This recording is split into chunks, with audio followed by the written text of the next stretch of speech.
The Toronto Marlies back here at the MasterCard Center in Etobicoke as they practice ahead of their final game of the Royal Road Trip against the Rochester Americans on Wednesday.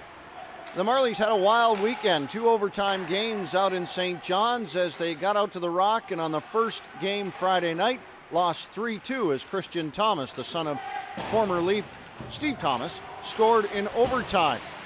Mark Arcabello had a couple of points in that one and added a couple more on Saturday night as well, but a wild one on Saturday night. 9-8 the final, 17 goals scored in this one. When's the last time you saw that in a pro game? You have to go back to pre-2000 in the American Hockey League to search out that answer. It started out with the Marlies up 3-1 at the end of 20 minutes of play, but then back came the Ice Caps, the Montreal Canadiens farm team here in the American Hockey League. They led 6-4 after 40 minutes of play and then added a couple of quick ones in the third period. That would be the end of Antoine Bibeau's night as he came out of the game giving up 8 goals.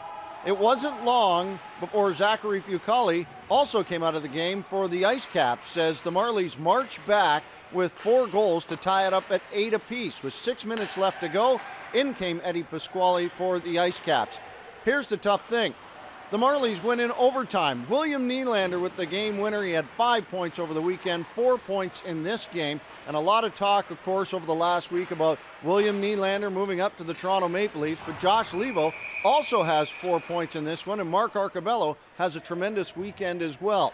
William Nylander, 19 points, among the league's leader in points. Josh Leivo with 14. But Mark Arcabello, interesting note here, with 2 weeks just in to the American Hockey League season, Arcabello has 10 points in 6 games. If you kind of extrapolate that, if he had been here all season long, Arcabello would be the league leader far and away in points.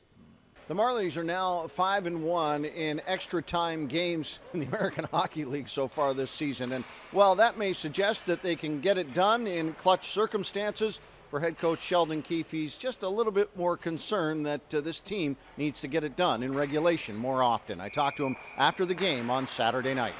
When you find a way to come back out of this, perhaps it could be something the team can rally around. I think they recognize that we were embarrassing from the early going there in the first 40-some minutes.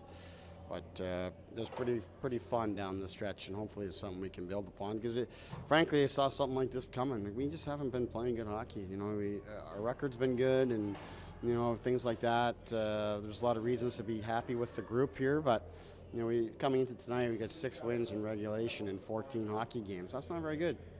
So we can be better as a group, and hopefully a night like tonight can shake it up enough that we will continue to make some strides.